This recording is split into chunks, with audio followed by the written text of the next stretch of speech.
Hey, everybody. So I'm Adam Sadowski. I am the founder and CEO of Llamarisk. Llamarisk is a DeFi risk manager, and we work with some of the biggest names in DeFi, like Aave, Curve, Aave Horizon, and Athena. So today, I'm going to be talking about this topic of risk-informed oracles and how this is an essential piece of infrastructure that is going to allow the safe onboarding of RWAs into DeFi. And I'll be talking about this topic in the context of our solution, Llamaguard Nav. So we're at an inflection point of our industry right now, where RWAs are poised to redefine DeFi. We've been seeing unprecedented growth of different financial products that are coming on chain right now over the past year. And in the face of that immense growth, we still have a total addressable market that is astronomical compared to what's been tokenized so far. So the upside continues to be huge. But despite this rosy picture, we have to look head on at the persisting challenges that are continued barriers to adoption for RWAs into DeFi. And this stems generally from a problem of composability, but for the purpose of this talk, I'm going to focus in on one aspect of this, which is that of asset issuer reported NAV. So that's how we value these assets as collateral in DeFi. If we have a mispricing in DeFi, that means that borrowers can be instantly liquidated. It means that the DeFi protocol can expose itself to insolvency. So this is a critical dependency that we can't allow any mispricing to occur. And in the case of these RWA assets, which are highly regulated and have little to no secondary market liquidity, it means that we're forced to rely on the asset issuer themselves as the single source of truth for the fair value of that fund. And of course, this is a single point of failure. And we have observed that there have been anomalies in pricing that have occurred in the past, and we can be certain that this will continue to be a problem in the future. So here's some examples of historical pricing anomalies that we've seen. We've seen occasional zero values that have been pushed as updates. We have seen instances where there have been extreme dislocations in pricing updates that far exceed the behavior of the underlying assets of that given fund. So this is why I come to you today with my thesis that risk oracles are the future of oracles, and how my bold thesis for you is that within the next 2 years, we're going to see that the vast majority of the ways that DeFi protocols are ingesting external data is going to be through this mechanism I'm about to describe. If we look at how the Oracle stack has been constructed over the past handful of years and how it exists today, there's basically 2 layers to this. So the first layer is the raw data, the data provider supplying the data. And that could be an exchange or a data aggregator combining multiple data sources. And almost always, that is market price data because that is what has most direct utility to power DeFi today. And that data gets fed into the Oracle network, which is handling data transport. And it may be taking inputs from multiple data sources, and it's doing validation and achieving consensus. Maybe it has a decentralized network of nodes that's achieving consensus, and it needs to maintain the level of integrity that is expected of on-chain finance. So then those values get pushed on-chain and can be consumed by the DeFi protocol. What we're seeing now is that there is an immense need for a third layer. So that is the risk layer here. And you can see right away that when you introduce the risk layer, the categories of raw data that you can consume greatly expands. So there is an ocean of data available for us that has not yet been harnessed. That includes things like liquidity and volatility data, macroeconomic data, derivatives. It could be credit ratings. It could be fundamental information about the underlying assets of a fund. There's so much potential out here. And what the risk layer is doing, it is ingesting all of those diverse data points, and it is interpreting risk signals from them that can be used as an actionable response that affects change on the DeFi protocol. So the risk layer can define one or more trigger conditions that are pushed on chain, and that can be risk-managed pricing, and it can be risk-managed responses, so things like circuit breakers or protocol parameter modifications. So with that brief introduction of risk oracles, I'm proud to be introducing you today our work on Llamaguard Nav. Llama Nav is already live in production, and it's powering the Aave Horizon lending markets. Aave Horizon you're probably familiar with. It is the platform where the convergence of DeFi and TradFi is happening today. It's a lending platform where users can supply a variety of RWA collateral types and borrow stablecoins against them. And it has a total supplied value, something in the order of $450 million. And all of that TVL is being powered by Llama Nav feeds right now. So let's just do a little thought experiment and imagine if we were to build a proprietary risk oracle, what would that look like? Well, we'd probably have to build a homegrown solution with our own backend service. So we would probably use Amazon AWS, and we would have all of our logic and data pipelines sitting there. And we would probably have redundancy across geographies for uptime guarantees. We would select our data input sources, and then what are our trigger conditions? How are we delivering that on chain? It would be a fully encapsulated proprietary solution. So if I came to you with a solution like that, and I said, I have this great risk oracle, would you like to integrate it into your protocol? You would take one look at that, and you would say, well, I don't know what it's doing under the hood, and I don't know if I can trust you to operate that fairly and reliably and honestly. So get the hell out of my office. And you would be completely right to have that attitude about it. But there is something that is changing the game for this right here. There's a critical piece of infrastructure that we are building LlamaGuard on, and that is this right here. This is the Chainlink runtime environment. So Chainlink CRE is the same Chainlink infrastructure that has powered data feeds since 2019 and is trusted by the majority of DeFi. It is validated by a decentralized network of Chainlink nodes. And what it offers that is a very powerful feature for teams like Llamarisk is it is an open development environment where we can encode our risk management methodologies on its off-chain computation.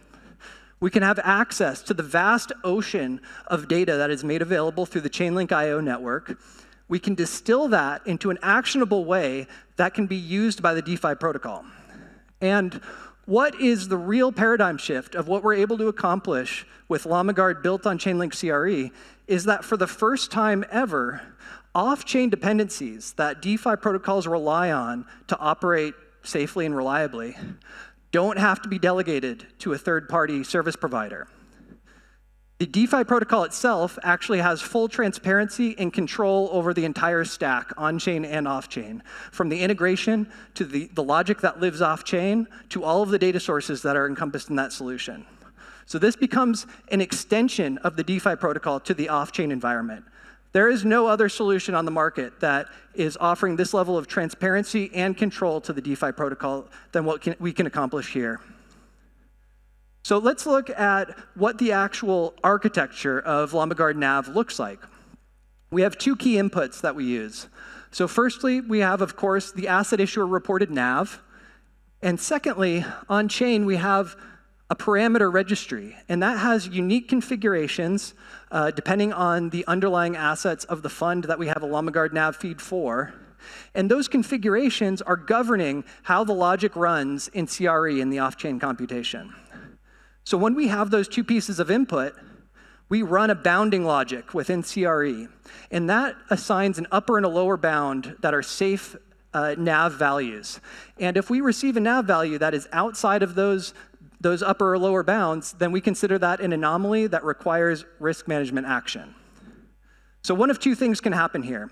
If we receive a good, safe nav value, we simply pass that on chain. Just like any other price feed, it's read by the DeFi protocol. If, in the unhappy case, we receive a nav value that is outside of safe bounds, firstly, we'll bound the nav feed according to the allowable bound and push the bounded value on chain. And secondly, we push a bounds breach state update. So back on chain, Aave Horizon has a unique capability here. It can delegate risk management to a third party. In this case, it's delegating freeze functionality to the LlamaGuard workflow. So when it receives that bounds breach state update, it interprets it as a market freeze event. So no more supplying collateral to the market, no more borrowing stablecoins against that collateral. And that allows us to have a manual review process and determine what was the root cause for the anomaly that happened, and how do we handle the market going forward. Can we reopen the market? Do we need further risk mitigating action against that particular collateral type? So if we look a little closer at the bounding logic that we use, we have dynamic bounds here because we're interested in funds that are yield-bearing debt instruments, and they fluctuate in value over time. We need our bounds to be able to fluctuate with the change in value of the underlying assets. We want to set the bounds such that they're wide enough that they allow for this organic fluctuation, but we want to set them tight enough that we have a strong assurance of pricing stability. So users can supply their assets to Aave Horizon and have a strong assurance that their assets are safe, there's not going to be influenced by any mispricing event on the protocol. And similarly, the protocol team, Aave Labs in this case, they can have a strong assurance about pricing stability so they can push exposure of that collateral type far more than they would otherwise and make their venue the preferred choice, more competitive than venues that aren't using a sophisticated risk management strategy. And this right here is a screenshot from our dashboard on our website where you can see all of the historical bounds values that we've generated, any bounds breach events, and all kinds of metadata, including the parameter registry and contracts associated with LlamaGuard Nav for all the feeds that we support. So you can check that out on our website. So what is next for LlamaGuard? I think what I've described here is a very straightforward problem that is in need of a solution, and we've found a good solution for it with LlamaGuard Nav.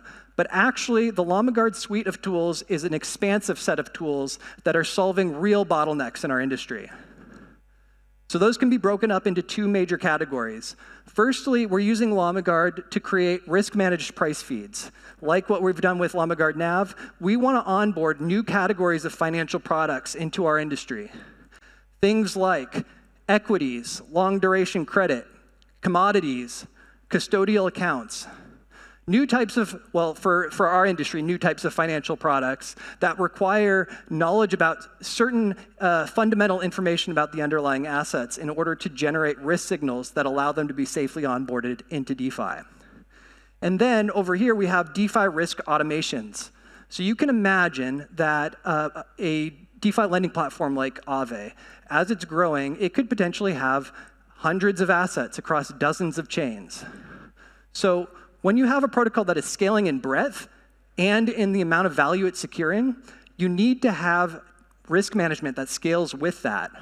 You need to be able to affect change in real time based on real-time input data on certain parameters on the protocol, such as the supply and borrow caps, liquidation parameters like loan-to-value and liquidation threshold, the interest rate model adjustments, and using POR as kind of a solvency check and circuit breaker for those markets. So I really want to emphasize that what LlamaGuard can accomplish by introducing the risk layer to the Oracle stack is access to the vast ocean of data types that are available in the world and converting them into risk signals that are usable in DeFi. And what's more is that we're able to accomplish this in a way that isn't delegating management to a trusted third party out there. The DeFi protocol itself actually becomes an extension to the off-chain environment and has full transparency and control over the off-chain processes, the logic that's running, and all of the data sources that they're ingesting. I got into this industry because I saw that DeFi represents a fundamental upgrade to the financial system. And I wanted to live long enough that I could see that come to fruition. And I think that for whatever the details of the reasons that everybody here came to this room, we're all bound by that same vision. So Llamarisk exists to support the builders in our space to make this a reality. To the asset issuers, to the DeFi builders, come talk to us about how risk management plays a role in helping you to achieve your mission. And talk to us about how scalable and sophisticated risk management tooling can help you to achieve growth, to achieve scale, to achieve trust, so that we can work towards the convergence of DeFi and TradFi together. Thank you.